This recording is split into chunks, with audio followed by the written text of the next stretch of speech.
Sometimes the attacks on education and the common good are very closely linked. There's a current illustration, which is pretty striking. Several. One of them is the what's called the Environmental Literacy Improvement Act, which is now being proposed to state legislatures by ALEC. That's the American Legislative Exchange Council. It's a corporate-funded lobby, tremendous wealth, that designs legislation to serve the needs of the corporate sector and extreme wealth, and has been quite influential. Well, this particular act, which is just now being proposed, the Environmental Literacy Improvement Act, mandates what they call balanced teaching of climate science in K-12 classrooms. Balanced teaching, as you probably know, is a code word. It refers to teaching climate change denial. That's to balance authentic climate science. That's stuff you read in science journals, other serious publications. And legislation based on these ALEC models have already been introduced in several states, will probably be instituted soon. This ALEC legislation is based on a project of the Heartland Institute. That's a corporate-funded institute which is dedicated to rejection of the scientific consensus on what's happening to the climate. The institute has a project which calls for, in their words, a global warming curriculum for K-12 classrooms.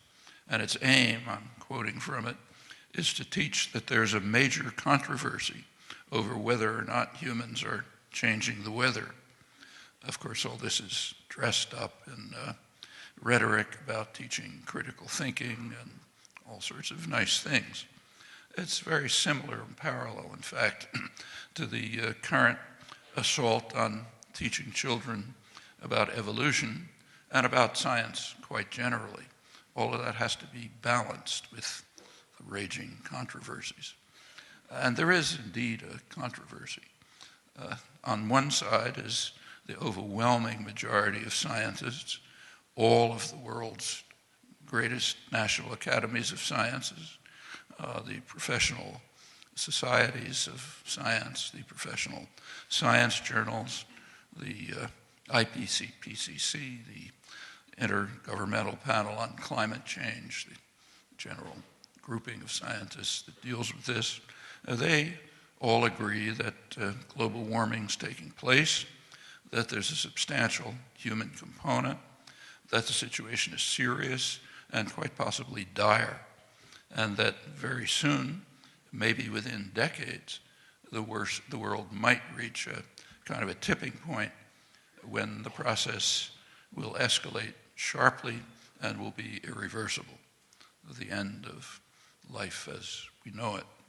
Very severe effects on the possibility of decent human survival. Actually, it's very rare to find such overwhelming scientific consensus on complex scientific issues like this. Now, it's true that it's not unanimous. There is a controversy. And the media commonly presents a controversy between the overwhelming scientific consensus, the National Institutes of Science, science journals, and so on the one side, and also on the other side, skeptics. Actually, among the skeptics, there are a few quite respected scientists who caution that there's a lot that's unknown, which is correct. The fact that there's a lot that's unknown means that things might not be as bad as the consensus claims, or it might be a lot worse. That's what it means to say that much is not known, but only the first alternative is ever brought up. And there's something omitted from this contrived debate. There's actually a much larger group of skeptics among scientists, highly regarded climate scientists, who regard the regular reports of the IPCC as much too conservative. Includes, for example, the climate change study group at my own university at MIT. And they've repeatedly been proven correct over the years. The consensus apparently is too conservative. Things are much worse. But they're scarcely part of the public debate at all, although they're very prominent in the scientific literature, as you can find if you read the science journals. Well, the Heartland Institute and ALEC are part of a huge campaign by corporate lobbies to sow doubt about the near unanimous consensus of scientists that human activities are having a major impact on global warming with perhaps ominous consequences, and not that far off. The campaign is not a secret. It was openly announced, publicly announced, including the lobbying organizations of the fossil fuel industry, American Chamber of Commerce, the major business lobby, and others. It's had a certain effect on public opinion. So public opinion in the United States is not quite as concerned about the dangers of what we're doing to the climate as in other comparable countries. But actually, careful studies show that public opinion remains much closer to the scientific consensus than policy is, which is an interesting fact. And that's undoubtedly why major sectors of the corporate world are launching their attack on the educational system to try to counter the tendency of the public to pay attention to the conclusions of serious scientific research. You probably heard that at the Republican National Committee's winter meeting a few weeks ago, Governor Bobby Jindal warned the Republican leadership, as he put it, that we must stop being the stupid party. We must stop insulting the intelligence of voters. Actually, ALEC and its corporate backers have a different view. They want the country to be the stupid nation. And maybe if it is, they'll even join the stupid party that Jindal warned about. The major scientific journals give a very clear sense of how surreal all of this is.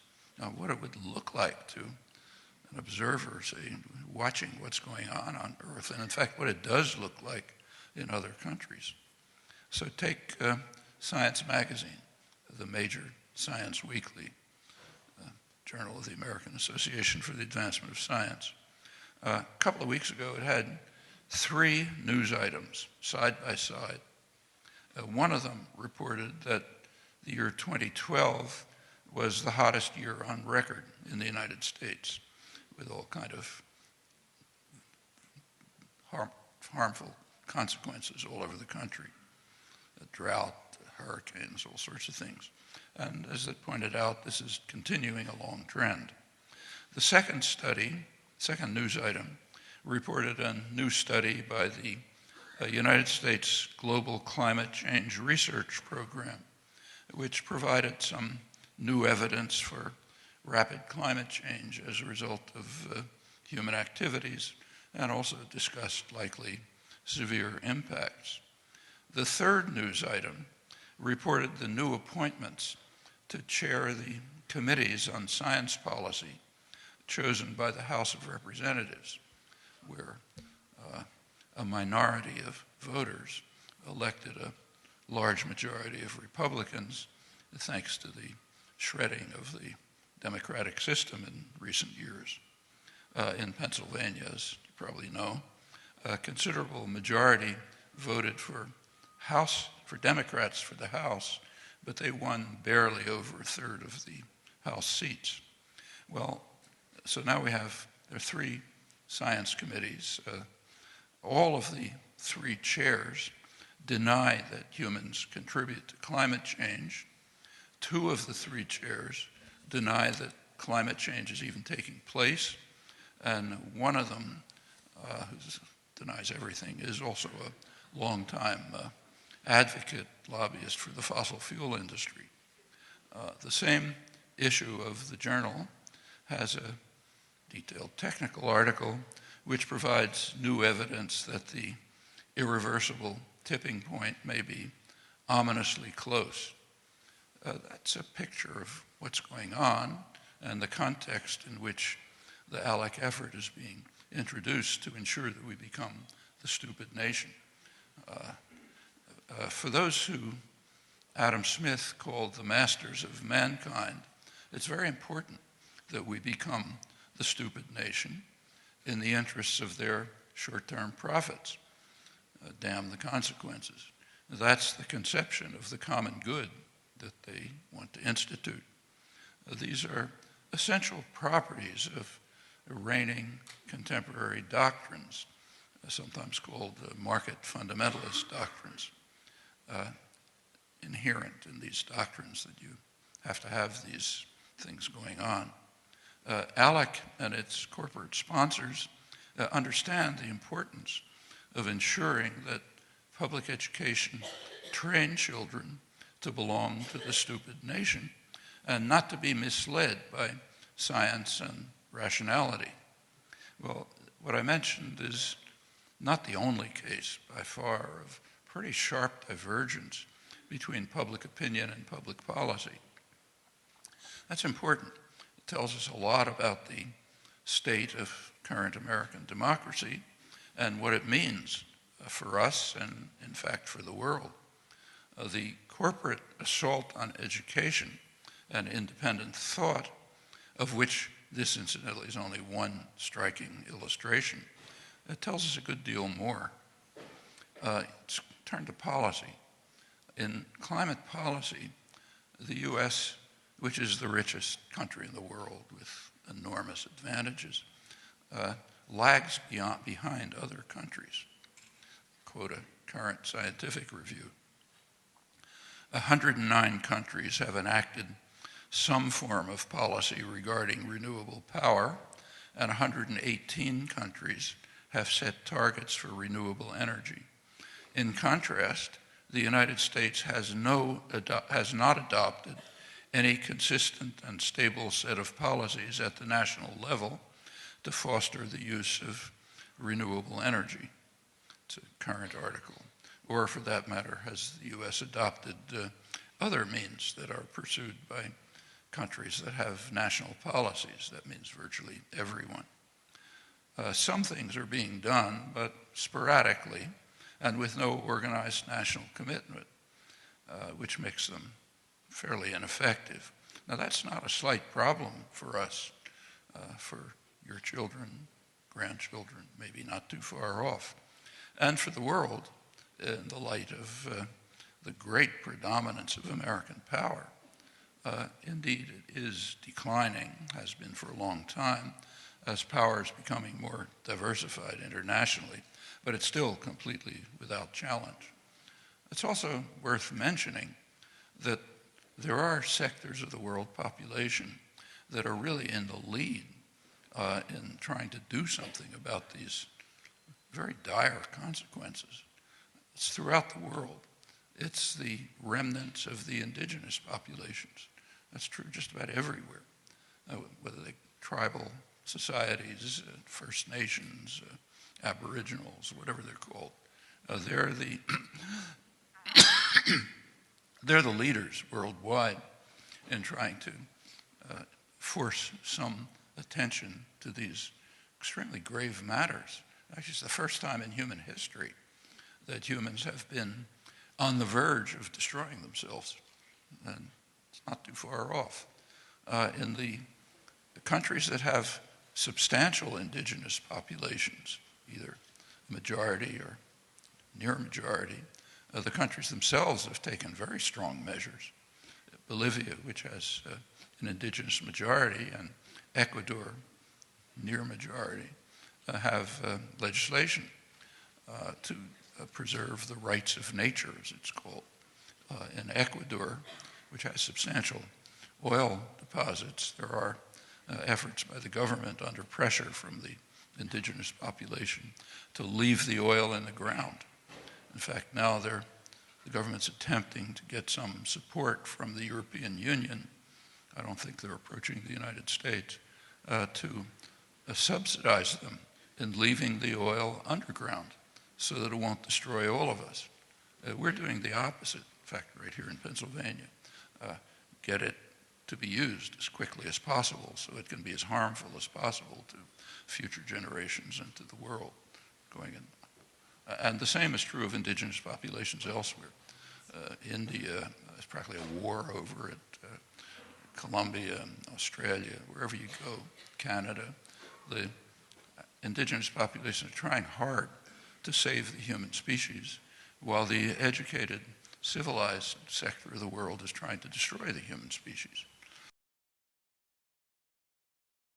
Very interesting topic. I mean, I think I mentioned that in Ecuador, where there's a large indigenous population, it's not done out to be fracking, they have plenty of oil reserves. And there are efforts by the government not to use the oil, keep it in the ground, because the understanding of the indigenous population is we're better off if we don't use it, because every bit of it that we use harms us, harms our children, harms the world, and maybe severe harm.